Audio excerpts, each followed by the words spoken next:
Dear President, dear Governor, Excellencies, distinguished professors, dear students, ladies and gentlemen, it is a pleasure to say a few words here at the occasion of the Euro campaign in Beijing.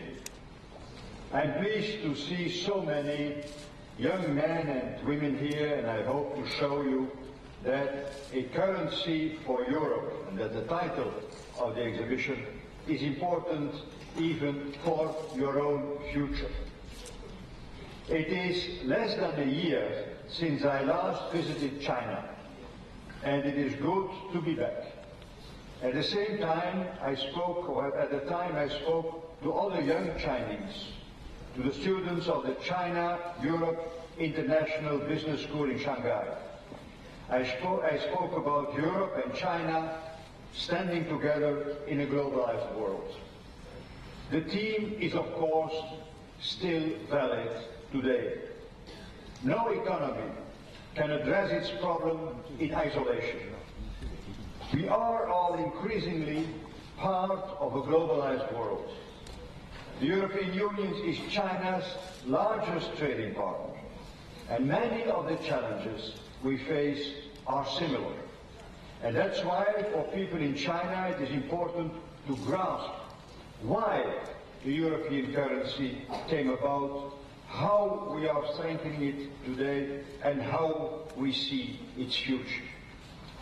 Ladies and gentlemen, in the European Union we are 27 countries.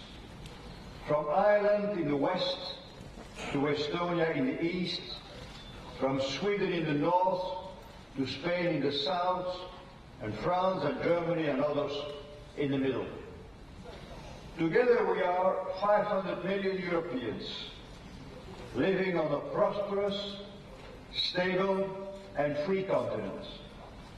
Our citizens are well educated and trained, making products and services praised all over the world and representing the world's largest consumer market. Did you know that between China and Europe we trade $1 billion each other per day? Among the 27 EU countries, 17 share the euro. Most of the 10 others will also join the currency in the future. The euro is still a very young currency. The coins and banknotes have only existed for 10 years. The euro quickly became the world's second reserve currency. Many countries have showed their confidence in it. The euro is not a sudden economic experiment. Not sudden, because it's based on 50 years of preparation. Not purely economic, because the euro is at bottom a political project. There are the two keys to the astonishing success of the euro's launch and to its future.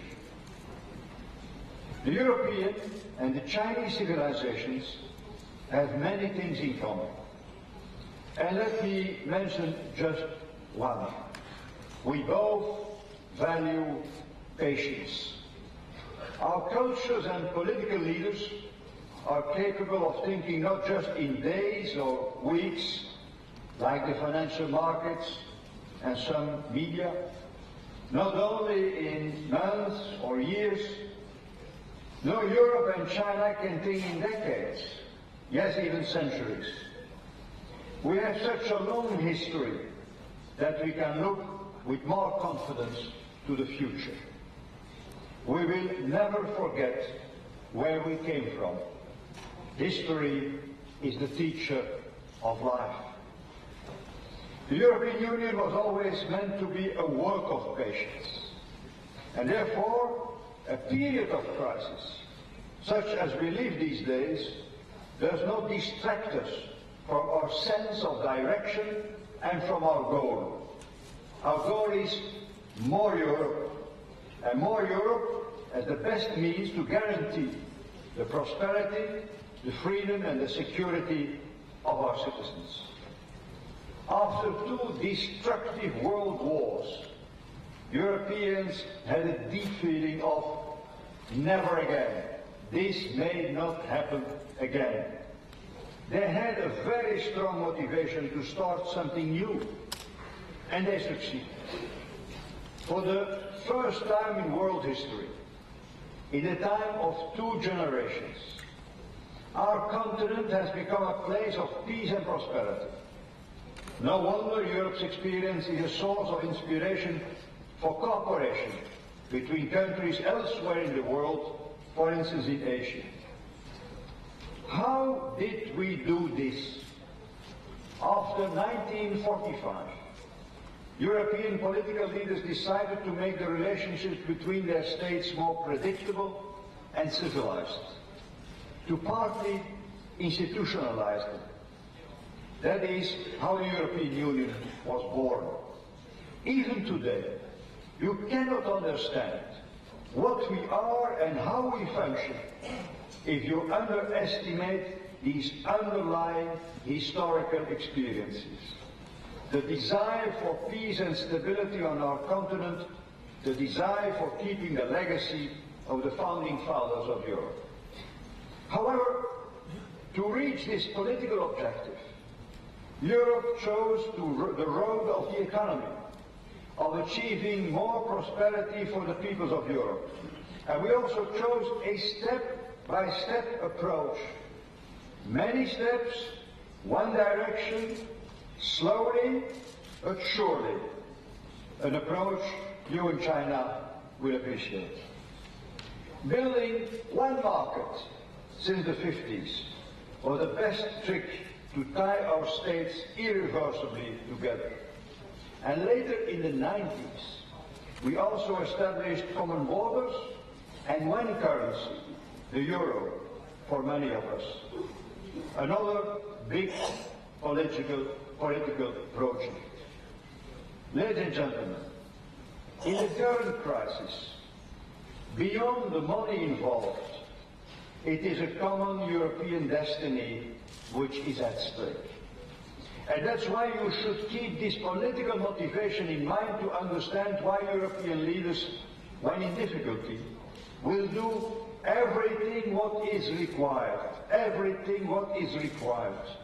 to maintain the euro and the financial stability of the eurozone. In the past 2 years, we have been and we are facing a crisis of public debt in some countries of the eurozone. It started in Greece 2 years ago, almost to the day, when the government was close to financial collapse. Within the currency area, the economies and financial institutions have become closely interdependent. The stakes were high. The financial stability of the eurozone needed to be preserved with all possible means. And that's why the national leaders had to deal together with this crisis within the European Council of the EU's 27 heads of state and government, the body which I chair. Some governments in countries under pressure had to take drastic measures, budget cuts, economic reforms.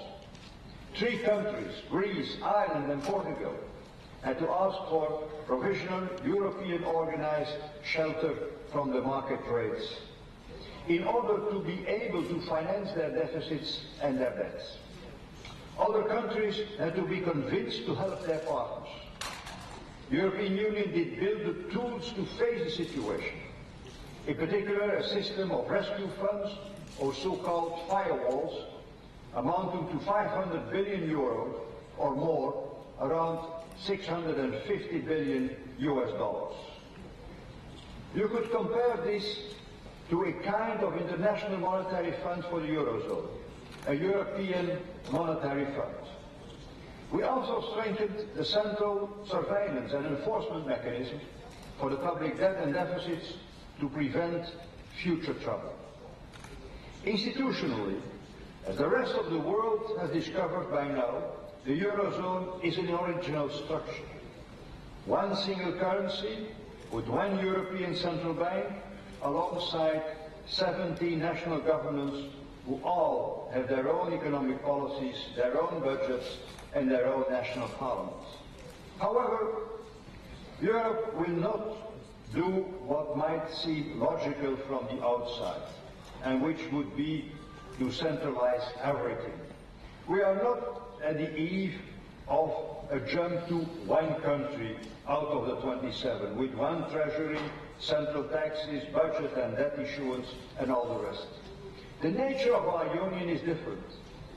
Yet as a club, a union of states, what we can do and what we do is making sure everybody lives by the rules we set together. Each state is obliged to meet the targets which are collectively agreed.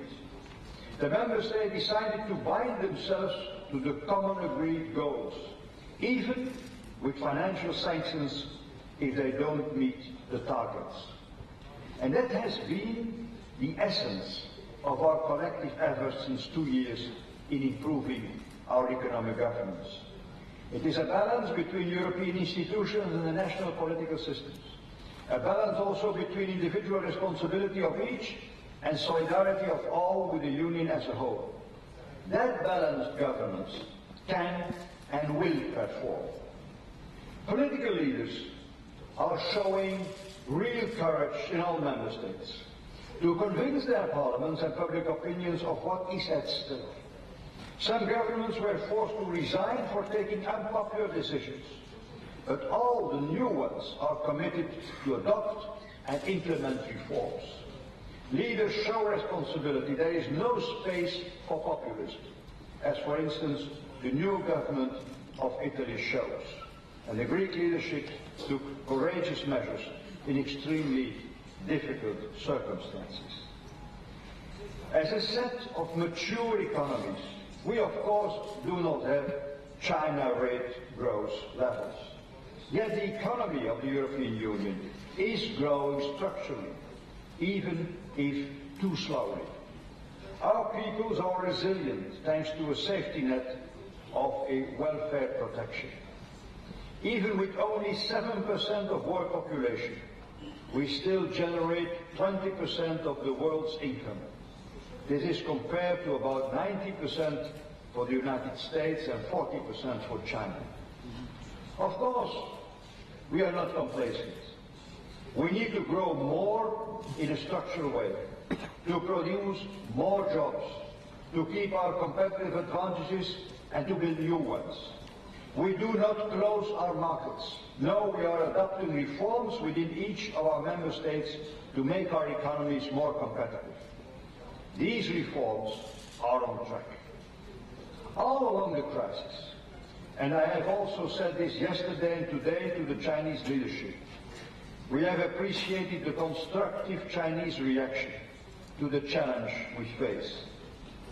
Both in their bilateral relations and in the G20, we highly value your confidence.